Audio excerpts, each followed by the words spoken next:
Racikan Berita 1. Bahwa mungkin sebagian terbesar atau mungkin semua wakil-wakil rakyat itu tidak pernah membaca penjelasan dari Undang-Undang Dasar. Ya, mereka hanya mendengar kulit-kulitnya saja bahwa yang pertama tadi saya garis bawahi, Undang-Undang Dasar 45 itu terdiri dari 3 bagian yang tidak terpisahkan. Yaitu pembukaan itu batang juga tubuh sudah maknanya luar biasa. Jadi kalau saya sampaikan, kalau kita lebih rinci lagi, yang disampaikan oleh MPR yang tahun 2012 mengenai 4 pilar, itu landasan historisnya itu 0. Karena tidak membaca pembukaan Undang-Undang Dasar, di mana dicantumkan bahwa mengantar rakyat Indonesia ke pintu gerbang kemerdekaan. Nah, pintu gerbang itu adalah 17 Agustus 1945. Itu dahsyat sekali. Nah, jadi landasan historis dari yang dinamakan 4 pilar ini ngawur. Oke, siap. Jadi saya sampaikan, pertama, pilar itu sudah dilarang oleh Mahkamah Agung penggunaannya. Bahwa Pancasila tidak boleh disebutkan sebagai pilar. Karena ground Nah, kemudian kalau mau dikatakan untuk landasan bangsa ini harusnya 5. Jadi selain 4 tempat yang disebutkan itu betul kan, ya, Undang-Undang Dasar 45, NKRI, kemudian Pancasila dan Bhinneka Tunggal Ika, itu betul. Tetapi pintu gerbangnya itu kok dilupakan. Nah, ini kan dicantumkan dalam pembukaan Undang-Undang Dasar 45. Ya. Nah, di situ dicantumkan mengenai pintu gerbang itu adalah Proklamasi 17 Agustus 1945. Nah, ini kita singgung sedikit mengenai pembukaan. Kemudian mengenai batang tubuh. Batang tubuh ditentukan di situ terdiri dari 16 bab dan 37 pasal. Nah, jadi kita sudah melihat semuanya bahwa ini penipuan. Waduh. Ya, karena dicantumkan bab 4 tapi isinya kosong. Ya, sama dengan kotak kosong Di UUD 2002 maksudnya? Ya, Undang-Undang 2002 yang memproduksi Undang-Undang Dasar baru, tetapi tidak memakai logika. Di bab 4-nya, bab 4 itu dicantumkan babnya, tapi isinya 0. Kosong. Nah, ini penipuan. Dihapus. Ya, dihapus. Tetapi mengapa babnya dicantumkan dan kosong? Ya. Nah, isi lagi. Nah, inilah yang saya maksud. Ini ada unsur-unsur penipuan. Ya. Nah, kemudian begini, kalau Undang-Undang Dasar yang disahkan tahun 2002 dinamakan Undang-Undang Dasar NRI tahun 2002, itu betul. Ya.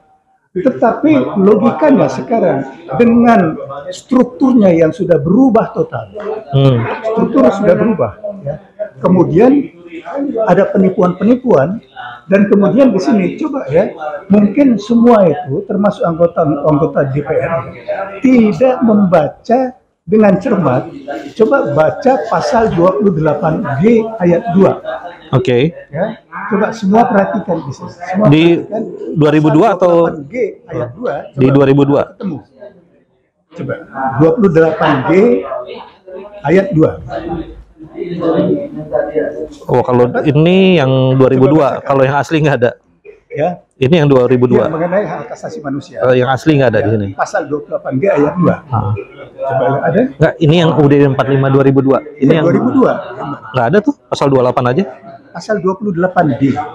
G. 28G ayat 2 harusnya ada. Oke, nanti dicari. Tapi intinya isinya begini. Pasal 28G ayat 2 mengenai hak asasi manusia. Ya. Nah, ditulis di situ setiap orang berhak mendapat perlakuan yang manusiawi, yang bebas dari fungsi dan sebagainya. Dan ini kalimat yang paling aneh. Berhak mendapat suaka politik dari negara lain. Bagaimana ini menyusun Undang-Undang Dasar yang harusnya dalam pembukaan kan ditulis dibentuk suatu negara yang melindungi segenap tumpah darah, ya, dan seluruh bangsa dan tumpah darah. Nah, kemudian dicantumkan dalam Undang-Undang Dasar pasal 28G ayat 2, bahwa setiap orang yang merasa mungkin tidak pernah mendapat perlakuan yang manusiawi berhak mendapat suaka politik dari negara lain. Logikanya di mana? Bahwa negara berarti pengakuan negara, pemerintah itu gagal untuk membela rakyatnya. Nah, kemudian kalau Undang-Undang Dasar ya, yang disahkan tahun 2002 akan dinamakan Undang-Undang Dasar 2002, ini akibatnya sangat fatal. Karena semua sumpah-sumpah itu harus diganti. Sumpah untuk jadi presiden, jadi menteri dan sebagainya, bahwa di situ kan mereka bersumpah setia kepada Undang-Undang Dasar 45, ya, Pancasila dan Undang-Undang Dasar 45. Termasuk di sini coba baca sumpah prajurit yang pertama. Ya, demi Allah saya atau demi Tuhan saya bersumpah setia kepada Negara Kesatuan Republik Indonesia berdasarkan Pancasila dan Undang-Undang Dasar 45. Nah, kalau Undang-Undang Dasar 45 diganti dengan Undang-Undang Dasar 2002, berarti semua sumpah itu kan harus diganti. Nah, ini adalah esensi-esensinya. Nah, kemudian kalau kita rinci lagi mengenai penjelasan, ya, di situ lengkap tujuan mendirikan negara ini apa. Ya, ada undang-undang tertulis, ada undang-undang tidak tertulis. Nah itu tadi menarik, undang-undang tidak tertulis ya, ya. Memang tidak dirinci kan, tetapi orang sekarang secara pakai logika saja mengenai etika, tata krama, segala macam itu kan tidak perlu ditulis. Bah, itu kan sebenarnya tapi itu kecil. Dinyatakan di bagian penjelasan. Iya, ada semuanya dicantumkan. Di situ bahwa, nah kemudian dicantumkan juga harus mengerti dalam suasana apa bab tersebut atau pasal atau ayat tersebut dicantumkan dalam situasi apa. Nah sekarang coba orang melihat BPUPK dan penyelidik usaha-usaha persiapan kemerdekaan pada waktu itu belum ada I-nya, belum ditentukan nama negara yang belum ditentukan. Jadi baru BPUPK itu bersidang pertama bulan Juni tahun 1945. Ya.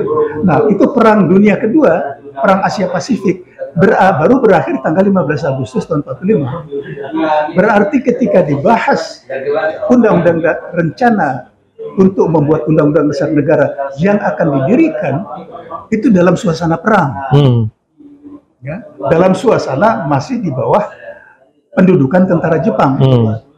Nah, itu ada dicantumkan, harus dilihat dulu, kemudian latar belakang dan sebagainya. Nah, jadi intinya itu saja bahwa secara singkat harus diperhatikan pertama mengenai penamaan Undang-Undang Dasar yang disahkan bulan Agustus tahun 2002. Dan yang kedua yang harus kembali, kalau kita kembali ke Undang-Undang Dasar 45 asli, berarti itu 3 bagian yang tidak terpisahkan. Pembukaan, batang tubuh, dan penjelasan.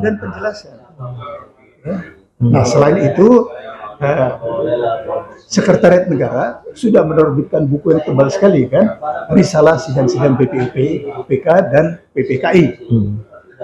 Semua yang akan melakukan perubahan terhadap Undang-Undang Dasar 45 harus membaca itu, walaupun itu tidak lengkap, ya, dan mungkin ditengarai ada sedikit manipulasi.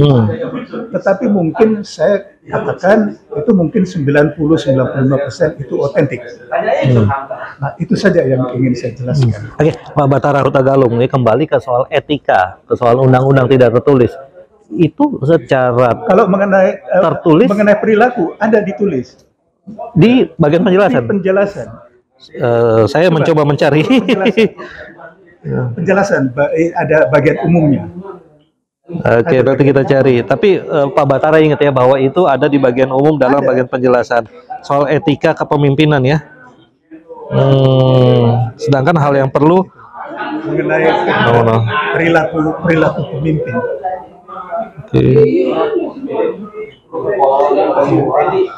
Ada agak di bagian bawah ya, dari penjelasan umum, kan penjelasan umum agak ke bawah tuh. Oke, teman-teman, nanti kita cari. Mungkin bisa dicari lagi. Ya, tapi artinya bahwa soal etika ini itu sudah dinyatakan, sudah dituliskan di dalam konstitusi kita. Dalam penjelasan. Penjelasan nggak bisa disebut konstitusi, nggak bisa. Undang-Undang Dasar 45 asli sudah ada. Iya, itu nggak bisa disebut konstitusi. Bisa, memang. Bisa, penjelasan itu part of konstitusi, kan tidak terpisah tiga. Undang-Undang Dasar itu konstitusi. Yang 45. Nah, yang 2002 ada nggak Pak? Seingat Bapak. Kan itu yang dihapus. Oh. Semua penjelasan total dihapus. Penjelasan total nggak ada. Yang 2002 tuh nggak ada penjelasan ya? Saya Oke. dengar ini memang ada unsur kesengajaan. Karena di situ banyak sekali penjelasan yang harus diketahui oleh calon wakil rakyat. Oke, kita perjelas lagi teman-teman. Jadi UUD 45 18 Agustus 1945 yang sering kita sebut sebagai UUD 45 asli dan UUD NRI 2002 yang katanya amandemen dari UUD 45 18 Agustus 45 yang keempat, bedanya adalah bagian penjelasan di yang UUD 2002 nggak ada.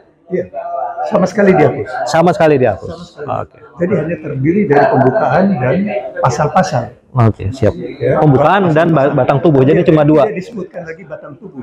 Oh, disebut pasal-pasal dan pembukaan pasal-pasal. Dari situ aja sistematika udah berubah total. Jadi total kerangkanya saja sudah berubah. Oke. Bagaimana mau dinyatakan sebagai Undang-Undang Dasar 45? Iya, iya. Jadi soal etika ternyata udah ada dan itu dihapus. Baca lagi penjelasan yang harus Dan itulah kenapa sekarang sepertinya ada kesan bahwa pemimpin-pemimpin kita agak kurang memperhatikan etika. Pemimpin dan calon pemimpin. Calon pemimpin harus membaca itu. Membaca itu, siap. Terima kasih Pak Batara Galung penjelasannya. Terima kasih banyak. Semoga bermanfaat. Billahi taufiq wal hidayah. Wassalamualaikum warahmatullahi wabarakatuh.